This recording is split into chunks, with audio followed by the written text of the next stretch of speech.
You'll have to swing out. Swing left again, and I'll grab it. Swing left. Okay. Yeah, swing left. Come down a bit.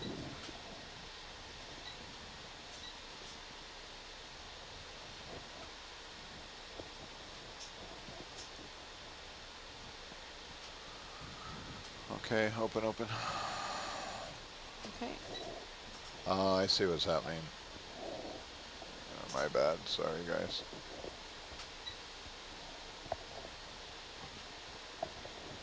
Okay, try and grab there. It's like, why won't it spin? We had one of the, you were grabbed on one of the bridles.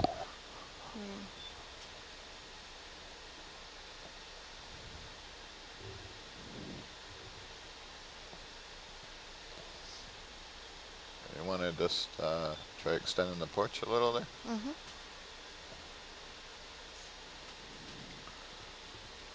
That should do.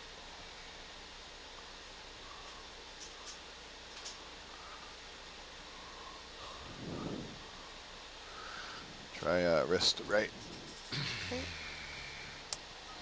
So are we trying to put this back on the porch or find a No, I'm suitable just spot? trying to lean it up against there so I can get to the T-handle. Gotcha. That's good. Couldn't figure out why it wouldn't work the first time, but I gave Mongo 1 rope instead of 4.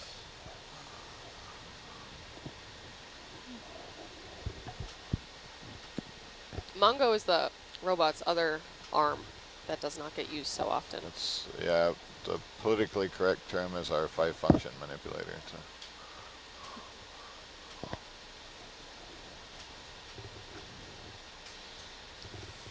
This also has a rubber band. Yes, probably 2.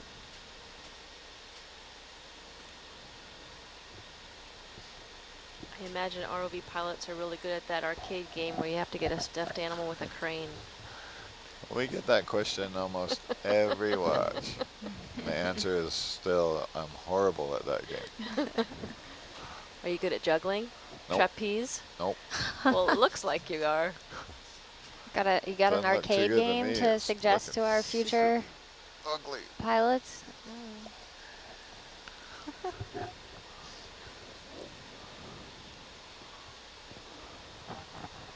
think I'm going to invest in this rubber band company. Yeah, it's a sturdy rubber band. When the rubber bands aren't against a solid object, they're amazingly resilient.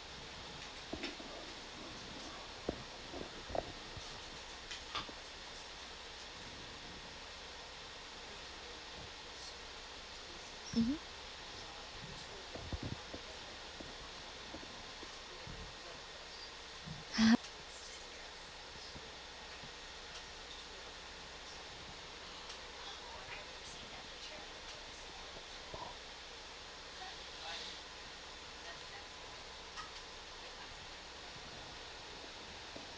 While we're unsticking this rubber band, we have had a few questions about people being concerned about the octopus and the stress of the octopus. We had Mike write in, and he wanted to get everyone to know that it is noteworthy that these hatchlings do not appear to have an external yolk. Our cephalopod, or our octopus and squid eggs, often hatch prematurely when exposed to stresses like this, our bright lights, our turbulence, maybe our sound. However, when the embryo is fully developed, that yolk sac is completely absorbed. So the hatchlings that we were seeing before appear to have completely developed, have been fully developed and ready to hatch. So we're not seeing any of that yolk sac, which is a good indication that these guys aren't premature due to stresses like our turbulence or bright lights. So they were ready to hatch whether we were here or not. Thanks. Who's the ship? Aaron, can the you zoom in land-based a little scientist for who said me? that? Thanks. I'm good. totally going to mispronounce his name, but Mike Vicconi? Vecchioni. There you go. Yes. Thank you for that.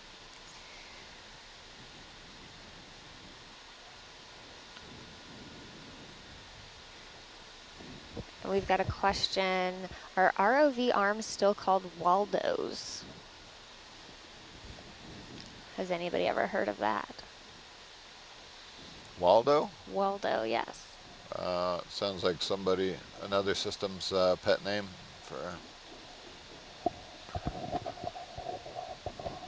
It seems risky. You'd always wonder where Waldo is. We got the Predator.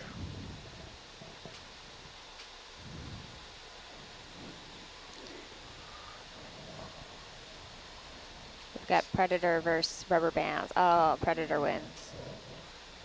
Sorry, I didn't want to be so brutal with your delicate science experiment here, but the rubber bands were. I hope our Teflon tubing, milk crate, and duct tape is like robust enough to keep us in business. In other places that Osmo samplers have been deployed, they've been prepped the same way and have had to go through the same physical strain that they're currently being exposed to, and they've worked very well. So we have no reason to think that these extra time we have to take to deploy this is going to harm the science at all.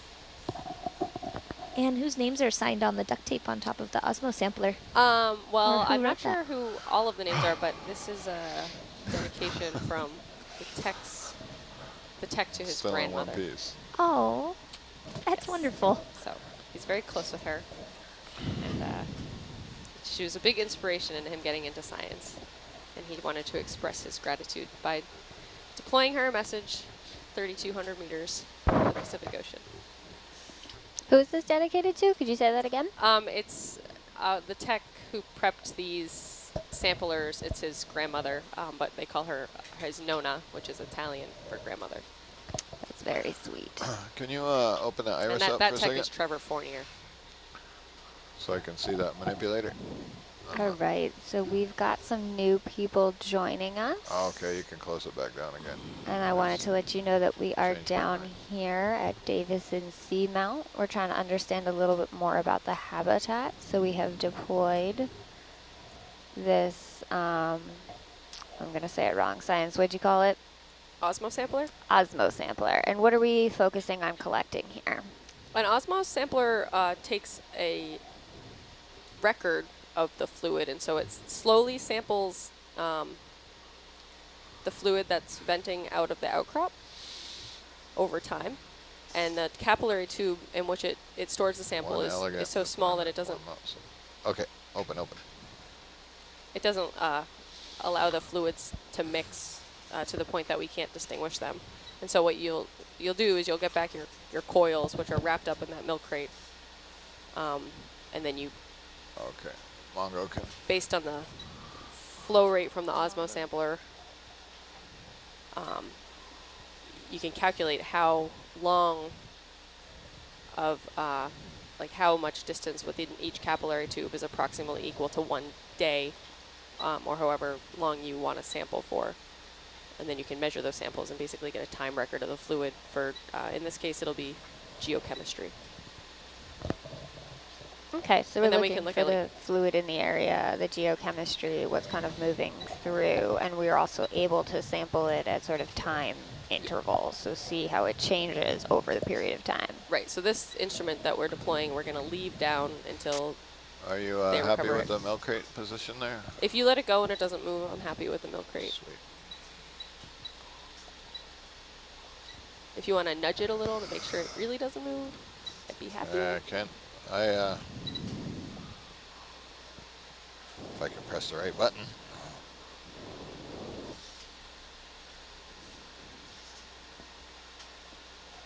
It seems to have a home there in the rock. Yeah, that's perfect. I don't know if it had to be. It just needs to be stable. Roger.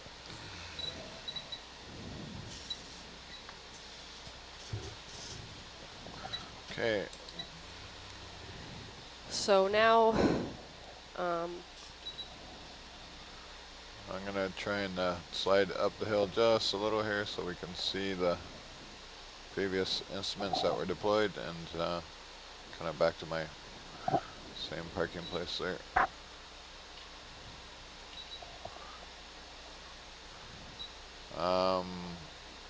We want the green one with the other. green one, Roger. please. Oh, you want the purple one up the hill? No, the purple blue one can stay down the hill, Okay. and the green one can go up the hill. The purple blue one will be deployed where the blue T logger was deployed, and so that was more Yeah, you can closer to the just RBR logger. barely see the RVR logger there.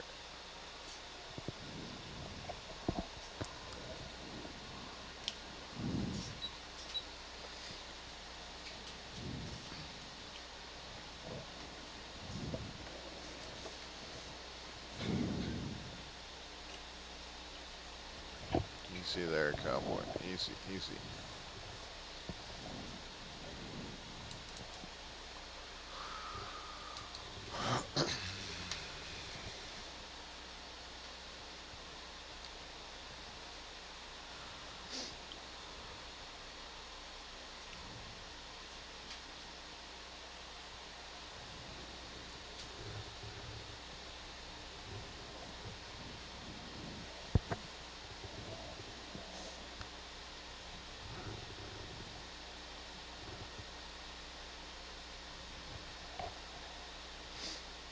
If Mike Vecchioni's still listening, we welcome any comments he may have on these octopus observations.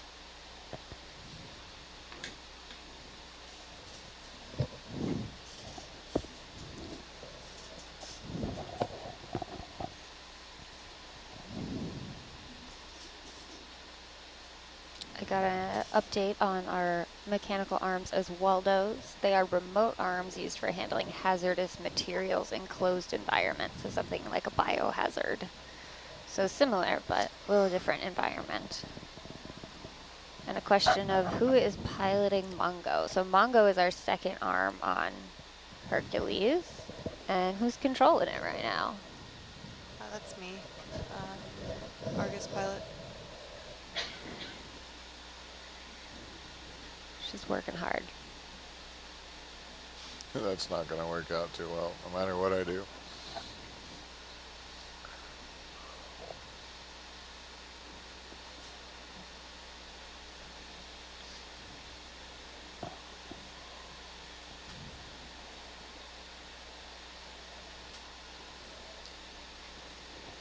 Is this temperature, the purple, green, purple, blue? No, it's just the osmo sampler. Oh.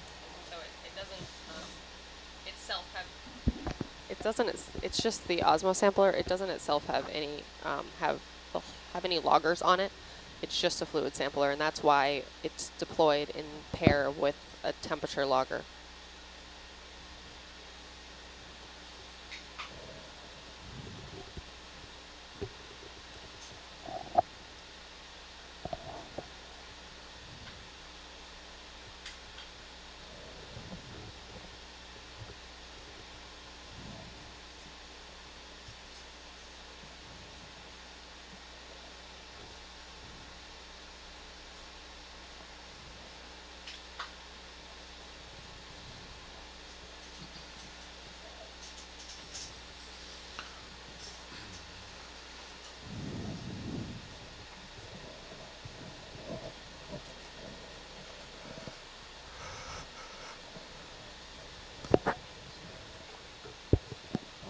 Feels like I need to come up the hill a bit more, doesn't it? Yeah. Can we look? Yeah, I can't see it from I here. can't see it either.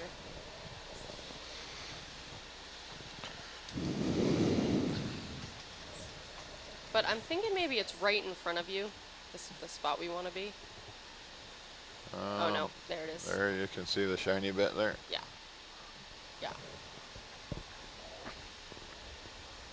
And this is being placed in the same or near the RVR logger and the blue handled? Yeah, so the blue handle and the RBR logger are very close in proximity, but they're technically in different orifices. You can see both now. So ideally this will go in the same orifice as the temperature logger. Okay. And although it's reasonable to suspect that they are the same fluid, we might as well be consistent on where we're placing things. Oh, come on, Herc. Find a spot.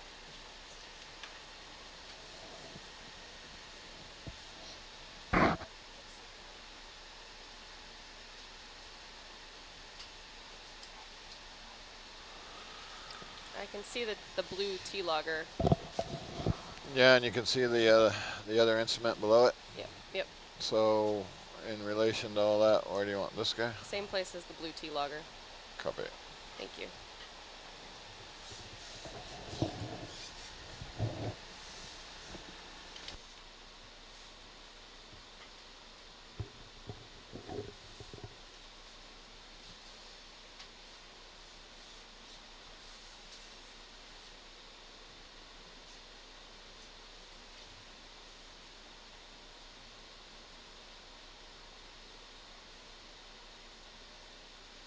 Ah.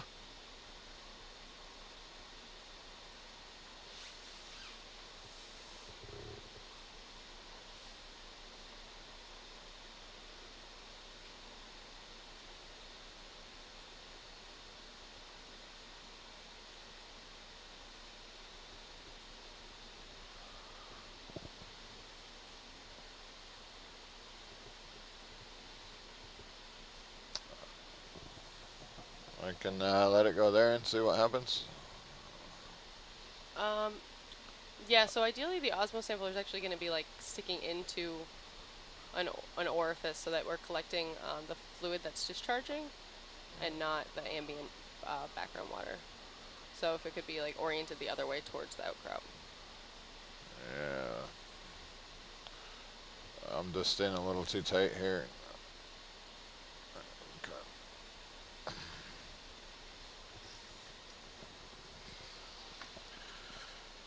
Like way too tight.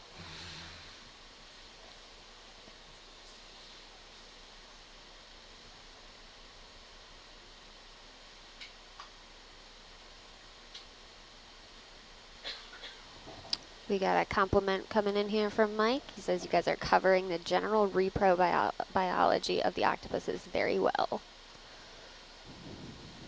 Thanks for listening. The porch retracted. Does anybody have any fun octopus facts?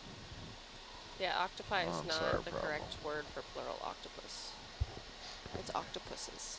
Octopuses. Or octopods. I have heard, yeah, that there are multiple different plural pronunciations and everyone has an opinion on This one's all sucked in. which one's correct. Octopods is related to Octopoda, right? Their family name? I suspect. Or the order. Order name. But like, so for if you have a Latin word with a US ending, you'd pluralize it with an I. But that's not the root of the word octopus. So it doesn't get that same rule applied to it. So we've got a Greek-based word then? Oh, there goes another little hatchling. Here's another fun fact about octopuses is that they have 3 hearts. So they have one heart associated with each of their 2 gills, and then they have a central heart that helps to pump blood through the rest of the body. So the gill hearts are called branchial hearts, and then the other heart is called the systemic heart because it pumps pumps blood throughout the rest of the body. So 3 different hearts. That's Yeah. that's impressive. That seems like that would take a lot of energy. Well, that's another good point. So octopuses are mollusks. So other noteworthy mollusks are, clams and mussels and snails, which are much more slow-moving than cephalopods like octopus and squid.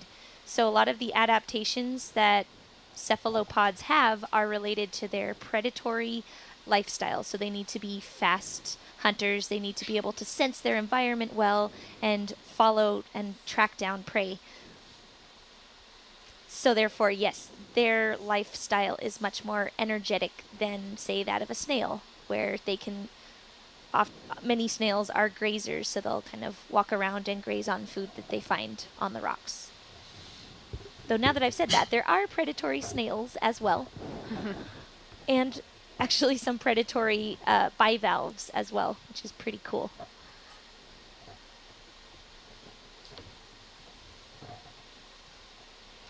Oh, there's an octopus in that hole. Yeah, Oh, it's there the goes same one that another was little there baby. before, hiding next to our... Creeping out. So these little baby octopuses will go out and they'll become predators. What kind of things will they eat as adult octopus? Is that in the same orifice as the green one? I don't know the answer to that, especially not for this species. What do these guys eat? I don't think anybody's ever seen them eat, to be totally honest with you. All right, come back, baby octopus. We Doing need a to quick follow search. you. Tell us what you eat. Where's back? What do shallow water octopuses eat? They, a variety. I think bivalves are a common prey item for them. They'll sort of pry them open, but they're ambush predators a lot of the time. That's what, for shallow octopuses, that's what the camouflage is so good for. So they'll sit and wait and then grab onto fish, worms, really kind of anything that they can grab a hold of.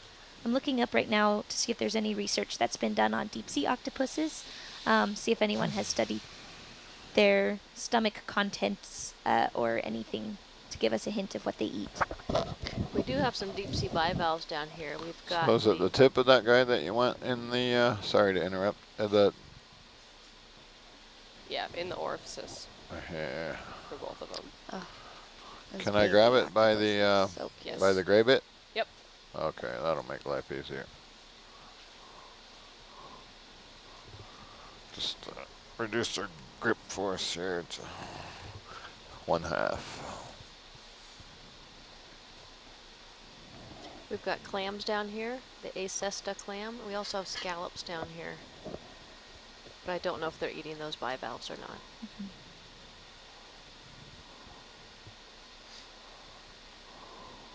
Oh.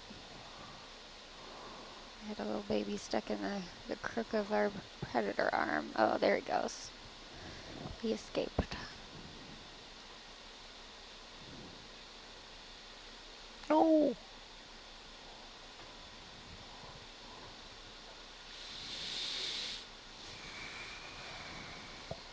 Right behind the claw, we might have an acorn worm. It's that purple looking thing. It's sliding down the hill. This. Steeper than it looks. It might be that.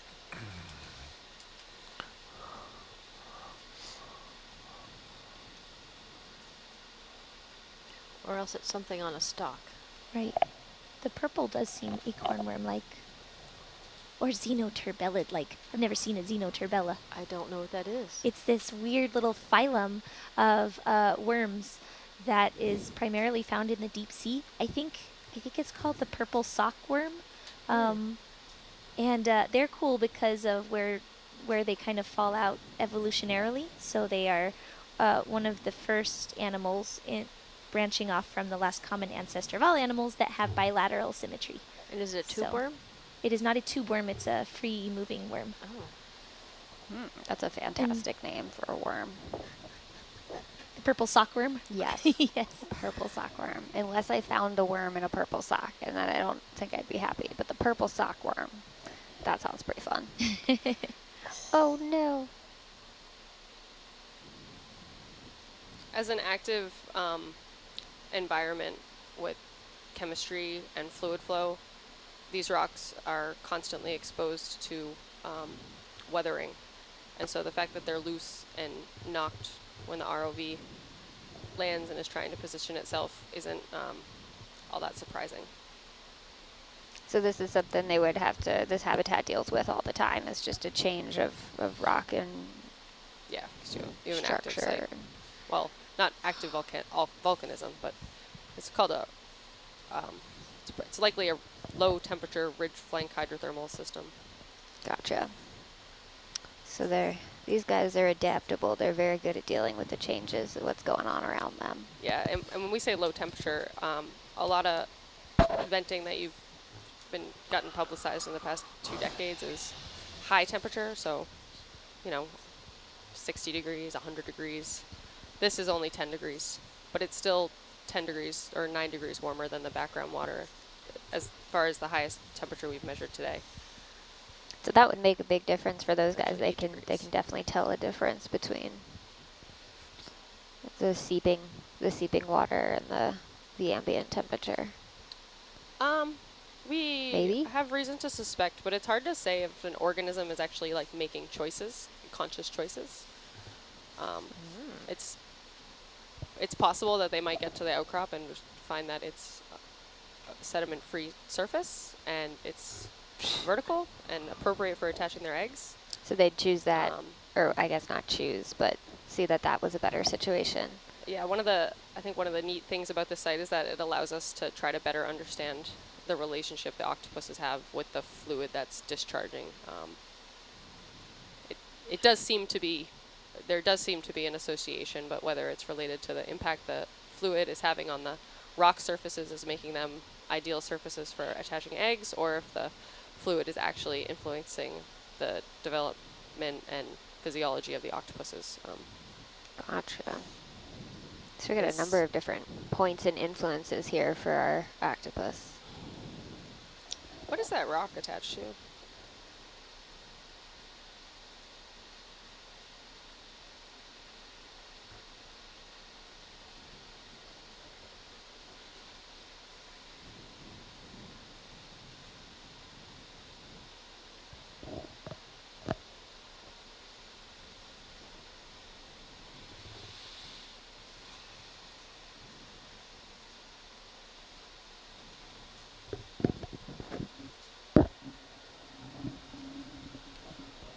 Dan, the audience is complimenting you on these delicate maneuvers. It's quite an accomplishment. They want to commend you for your skill, calm, and patience. Just watching you has given them high blood pressure, so you're doing a great job.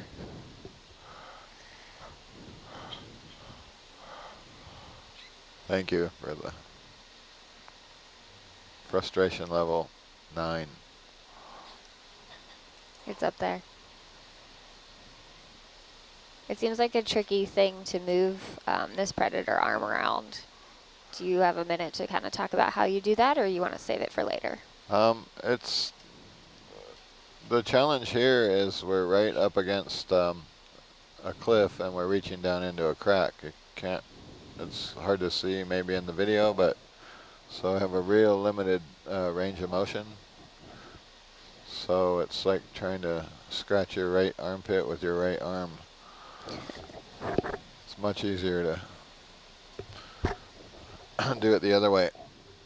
So the manipulator's hitting the rocks and the cliff and trying not to hit the animals. Usually we would be stretched out in front of the vehicle to the left, and then we're also on quite a bit of a hill, so every time I set something down it slides down the hill, and I'm challenged to reach in to orient the instruments the way the scientists want them, so I'm struggling. So giving you a good challenge here today. Your struggle is greatly appreciated. We'll get there. It's my struggle versus your patience level. I'm impressed. I think I should have had some of these, oh darn, I dropped it nuts on the hose, because then we could pick it up by the tube. But so I can't, obviously don't want to close the jaws on that tube there. But, yeah, as soon as I let go, it Actually, you probably, if you don't like squish it, you probably can do that because that tube is protecting the capillaries. It's itself. I am really reluctant to do that, but in the end I might get over that. They all want to wind up right here. That's where the other one's going, isn't it?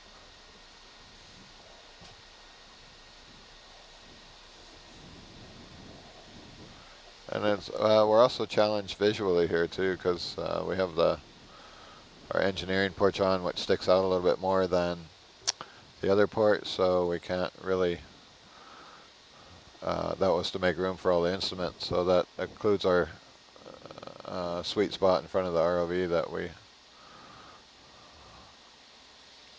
normally would be doing this. And I'm parked off kind of to the side too, so I'm having a great time doing this. So. Okay, so the green one is, well, I lost it here. It's right, you were I right see it on now, it. I see it. Thank you. So some of this is just blind luck. By when I let it go, it's either going to land where we want it or where we don't want it.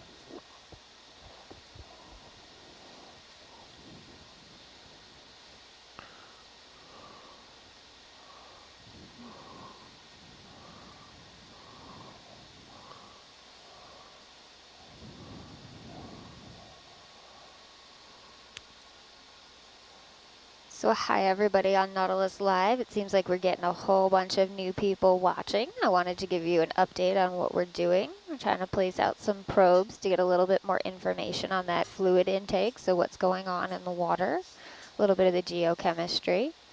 We're here at Davidson Seamount in the Octopus Garden. So all of those little squishy, gray, purpley things that you're looking at are our octopus. These are all female octopus, as far as we can tell, that are brooding, which means they're Just watching stab that over thing their into the eggs. rocks. Is that permissible? Yeah, oh yeah. We're trying to get it into the holes. Okay. But I can push the...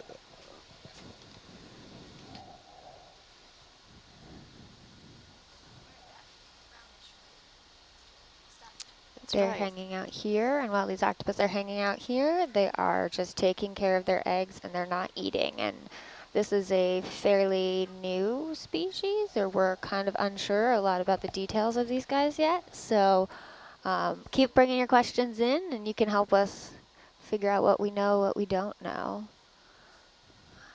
We got some input here from Mike.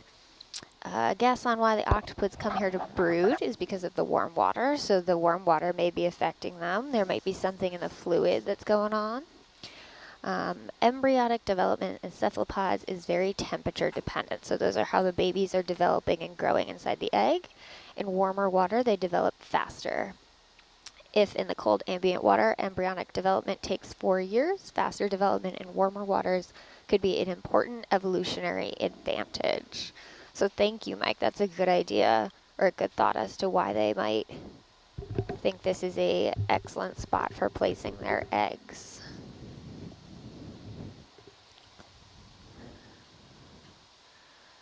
We've got many different factors here as to why or how or what's going on with this spot.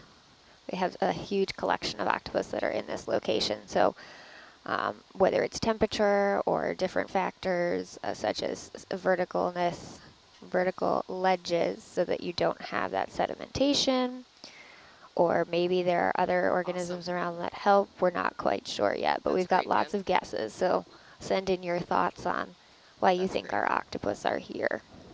Like that? Yeah, Taylor, can you shut that? Thanks.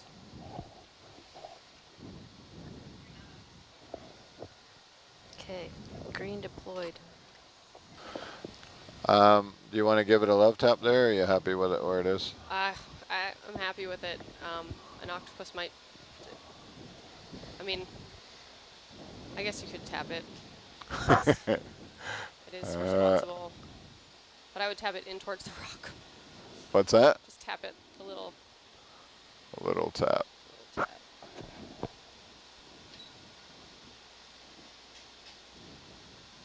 Yeah, that's good. That's great. Yeah, it's solid there. Thank you. Okay, that's one.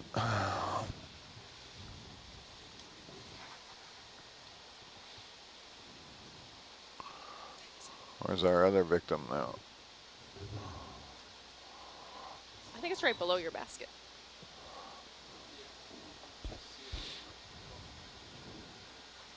Roger.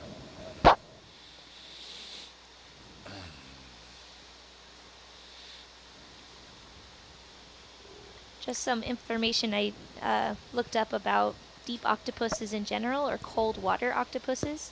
There's been a lot more work done on shallow and warmer species, but there was a paper There's no way I published can in reach that, is there? 2018 by Richard Schwartz, Uwe Pietkowski, back and a little. Hendrik Jan Hoving, where they looked at several different Antarctic and deep sea octopuses and estimated that they reach mature age after 3 to 5 years. That was a question from a little bit earlier. Someone had asked how old these guys are. Thank you for looking that up. That's really cool. So that's for deep sea octopuses, or is that for our coastal? It's for cold water octopuses. Cold so they water had both Antarctic and deep sea, where the water is less than 5 degrees Celsius, which is pretty darn chilly. That sounds a little cold for me. Yeah. These guys seem to be doing great.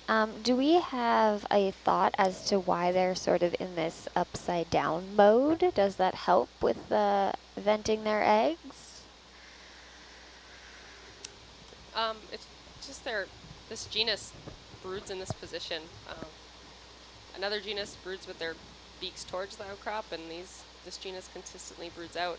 It's I don't think that question has an answer as to why.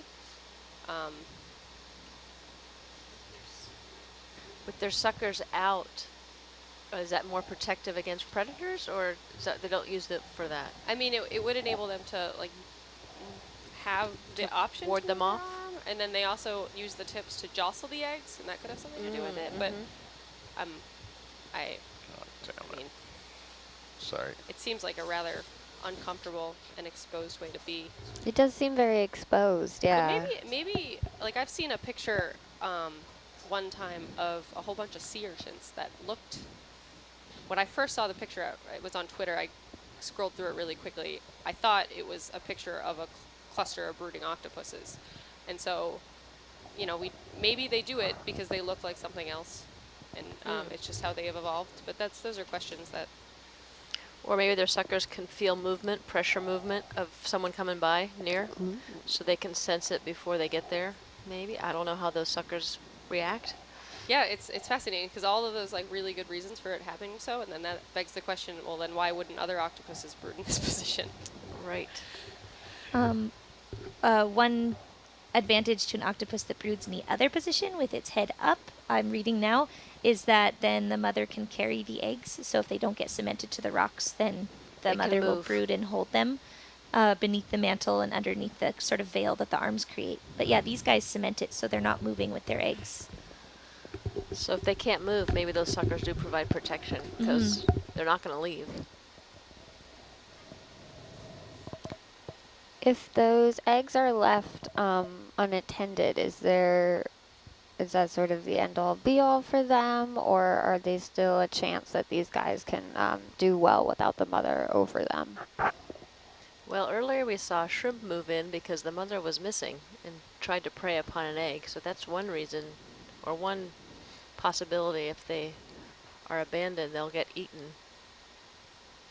But it also provides water flow. The mother provides water flow to oxygenate the eggs, right, Amanda? Sorry, I was reading. So the mother provides flow and oxygen so that if the mother's gone, then they'll lack that oxygenation or flow of water over them to keep them clean and oxygenated. Yes, correct. And so when we have just sat watching these octopuses on our dive just in August, we would see the mother periodically wave her arms seemingly without any kind of stimulus touching her. So basically moving water in and moving it around the eggs, which will refresh or replenish that water. So if it was sitting still, then it might decrease in oxygen over time. And also that can help to clean the eggs of any kind of material from growing on the outside, which would also inhibit gas exchange and so sort of the oxygen that's available for the developing embryos. Gotcha. We also have someone that would love to say hello, Amanda. Oh, and has a hi. very important question of what species of sponges have you seen? Oh, That's thanks what for she wants to thinking of me, know. guys. Is that Clark? Is it Clark? I don't have a name, Oh, no but name. That's okay. Well, we've seen a lot of different glass sponges so far. Oh, there's actually one visible right now in the top left of the screen. They've all but one so far have been of suborder Lysokinosina, which is the group of glass sponges that make their skeletons out of glass. They extract the silica and the oxygen from the seawater. And the Lysokinosina, they all have unfused spicules. So all of their skeletal pieces are loose and kind of embedded among the tissue. I also saw one glass sponge that has a fused skeleton, which is also called a dictyonine skeleton. And those are neat because when that sponge dies, the skeleton stays behind and can act as a hard surface for other animals or other young sponges to settle and grow on.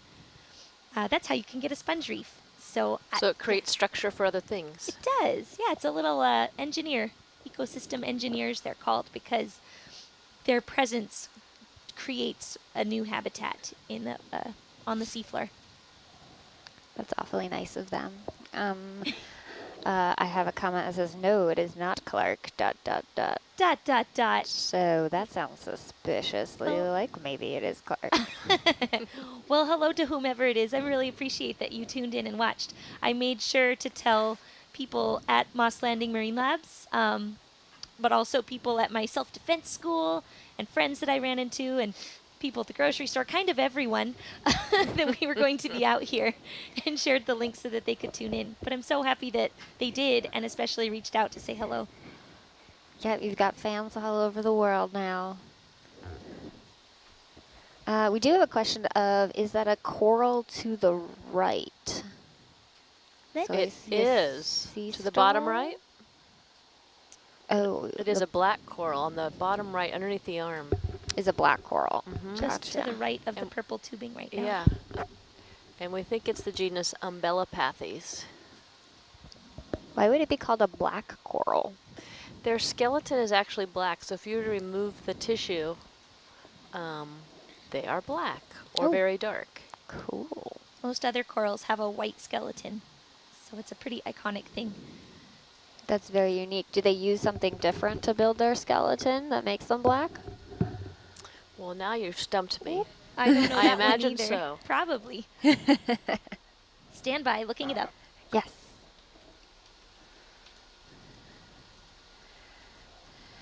Guys, I on Nautilus believe- Live, oh. this is the questions we are always asking. There's always a new question, and whenever we ask a question, it opens up more questions. So Science is Fun is exciting because we can explore all of our curiosity, but every once in a while we get a little frustrated with our questions because we don't know the answers yet. And the way to find them is to just keep exploring. So thank you guys so much for joining us here at Nautilus Live. We're down here at Davidson Seamount exploring the octopus gardens. You can see some of our little baby octopus are hatching around here. So every once in a while you'll see a baby float by.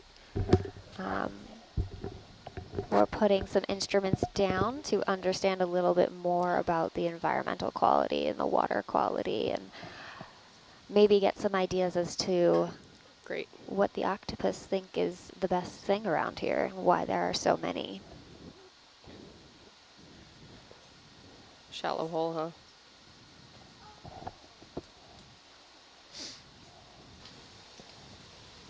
So it's really hard there.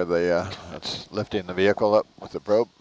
Okay, so that must be the, you kind of lay it back onto the rock and Yeah, let it go. I can So try, it's yeah. leaning, Towards the top of the screen. yeah. Yeah, I can give it a go. But like kind of, I mean, you have to go to the left between those two octopuses or you might get, Yeah, I can try it. And to answer your question about the composition of the black corals, I know Gary Williams, the scientist on our previous cruise, mentioned that instead of their makeup being primarily of the calcium carbonate, like the white skeleton corals, that it's actually primarily of protein. So that's pretty interesting. So that could be what contributes to their black color. Oh, do they still have the calcium carbonate that would make them sort of like a firmer structure, or are black corals much more flexible? No, don't know if this it's present. tumbles down the hill there. I don't know if there's any calcium carbonate, but definitely I found a paper that says the skeleton is I'll have primarily to try and wedge it in again somewhere. And chitin can be dark in color. Yes, it's true.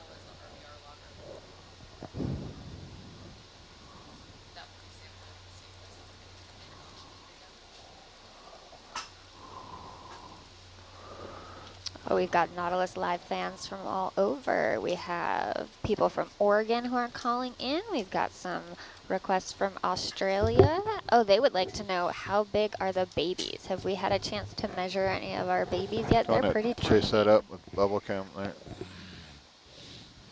think the egg capsules are about finger size, maybe one of your larger finger sizes. Oh, no, maybe a pinky size. Pinky size egg cases. So the inside, the baby's probably just a smidge smaller, but the egg capsule's pretty thin. Oh. I didn't. She grabbed onto it. Okay. Well, should we fire her the Niskin? I'm going to have to coax her off there, so suggestions? What do we need? I would get close to the rock so that the arms that are flailing can touch the rock, and that way she'll grab on and. Copy. Good idea. Maybe stick her on those eggs. Maybe she'll adopt them. Maybe she'll take over and Actually, that's not a bad idea. protective. What's that? She might adopt those eggs. If you stick her near the capsules. I can't hear you, sorry. I think right there is okay. Roger. Erica was saying that she may sense the eggs nearby and then be attracted to them.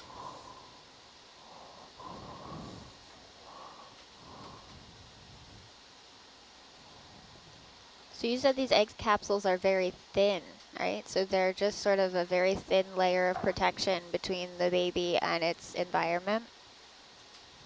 Yes, that's right. And that helps with gas exchange. So even a chicken egg, though it seems hard, it's actually permeable to the outside so that oxygen can move into the developing embryo.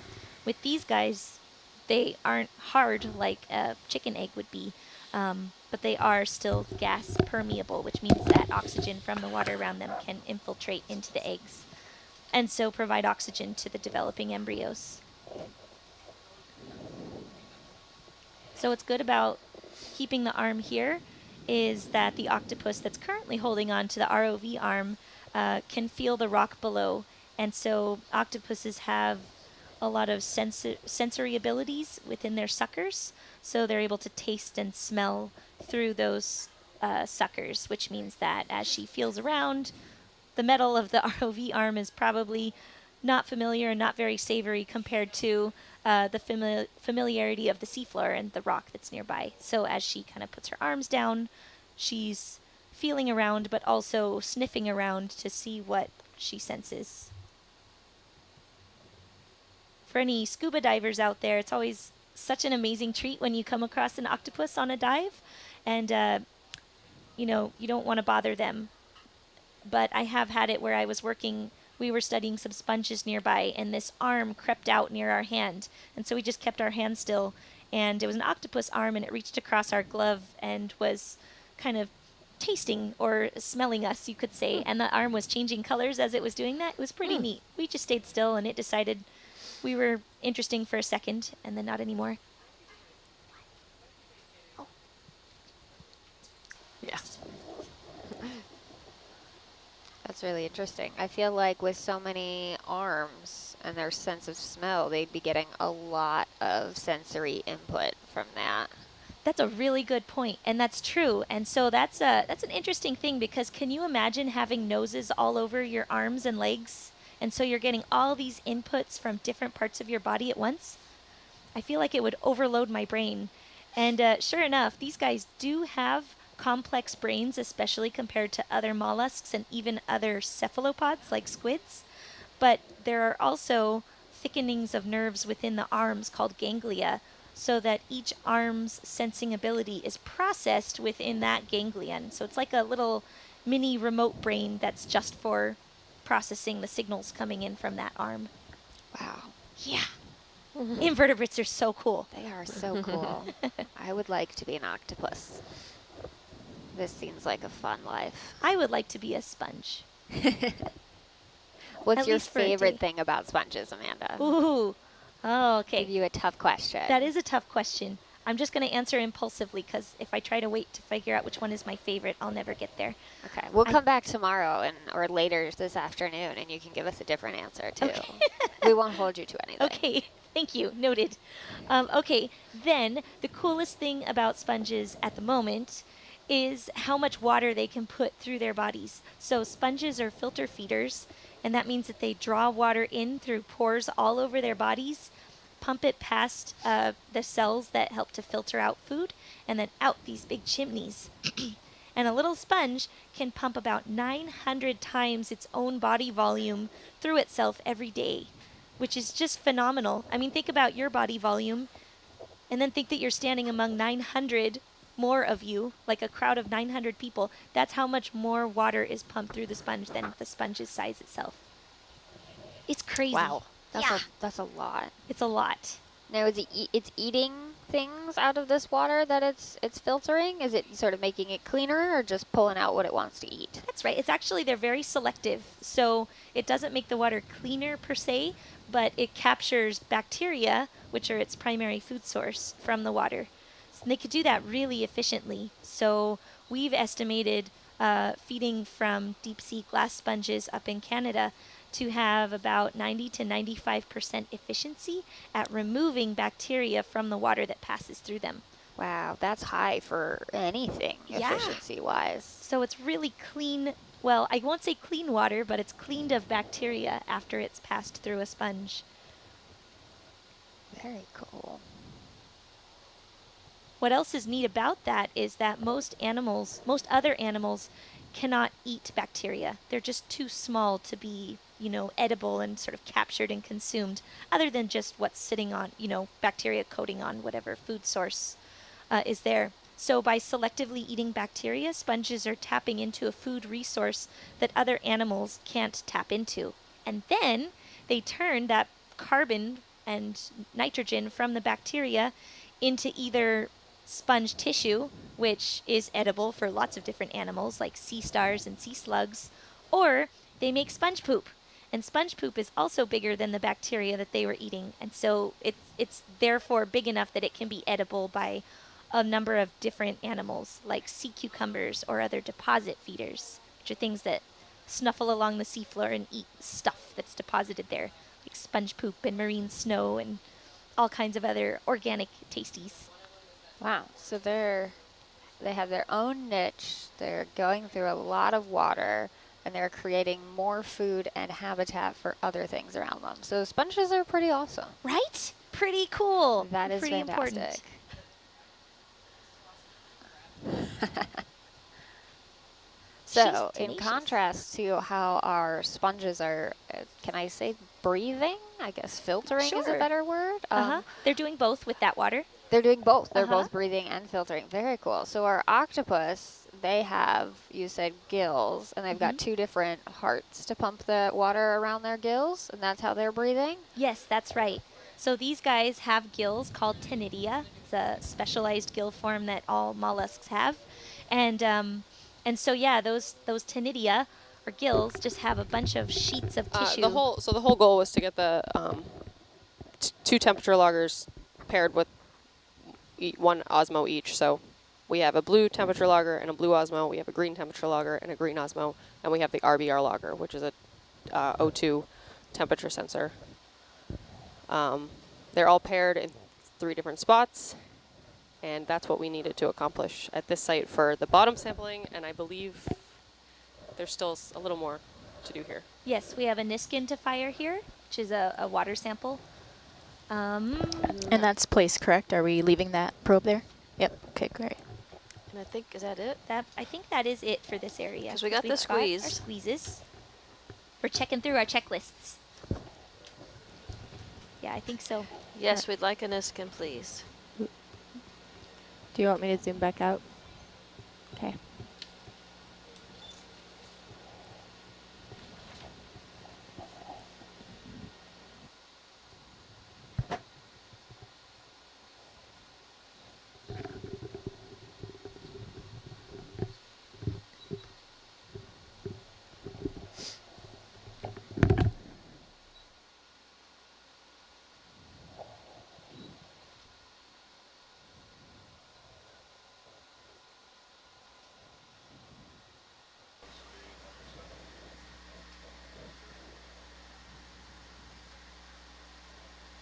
We've got a friend in Holland saying they always enjoy watching our Nautilus live. Thank you so much.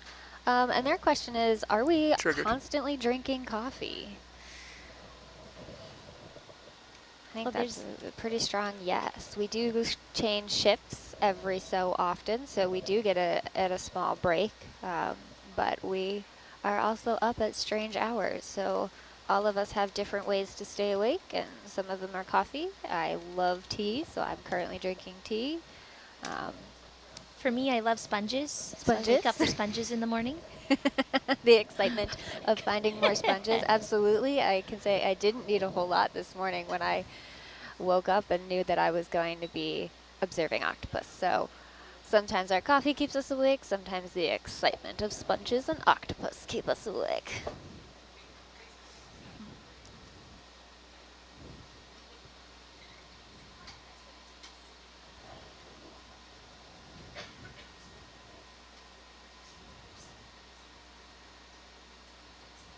And just for reference, that Niskin was sample number 5 and bottle number 7. So we still have 2 temperature loggers on the vehicle. Are those meant to be deployed here as well, or they going somewhere else? Science is kind of having a chat back here, so Copy. they'll update you in a sec. Well, they have a chat. We just had a new user, or a new arrival to our Nautilus Full zoom Live, there. and we are not trying to collect this octopus. This octopus has decided to be friends with our predator arm, and so right now she's just hanging on and helping us observe and collect data. But no, we were not planning on collecting her. She just decided to join Another us. baby being born. Ooh, another one's being born? Yeah, he just... So if you guys take a look here at the egg clutch or brood, every once in a while you can see a new baby octopus being born. And these egg cases are about the size of your pinky, so pretty small. The ones with eye spots are ones that have babies in them, so we may have some that are still growing and some that are ready to hatch. We have a whole different life cycle going on here, and you see the mom over there on your right, and she is protecting them and making sure that they get enough oxygen. So she's using up all of her energy to do that. She actually doesn't eat while she's doing this process, so every little bit of energy that she has is going to helping her babies develop.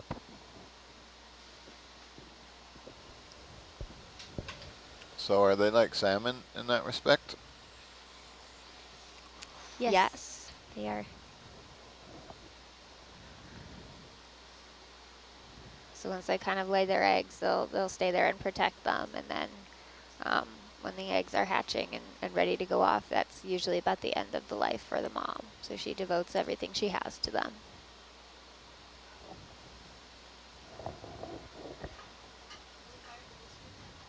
Yeah, Niskin 7. Have we fired the Niskin? Yep, that we was did. Niskin bottle number 7 and sample number 5. All right. And what are we doing with that Niskin sample? So that Niskin sample is a sample of water from right where we are now. What's our plan for that? Correct. So, well, so we want to know what the water chemistry is like among the octopuses, and we need something to compare it to. So, the Niskin here is a sample of the water kind of overlying this venting site, and we'll be able to look at things like the salinity of it, the nutrient profile, so things like nitrate and nitrite and phosphate and silicate, which are all things that are variable and can act as nutrients for different animals or microbes that live there. And so this Niskin can be compared to others in other areas and also compared to the water samples that are being collected by the Osmo sampler, which is sampling really specifically in that vent water.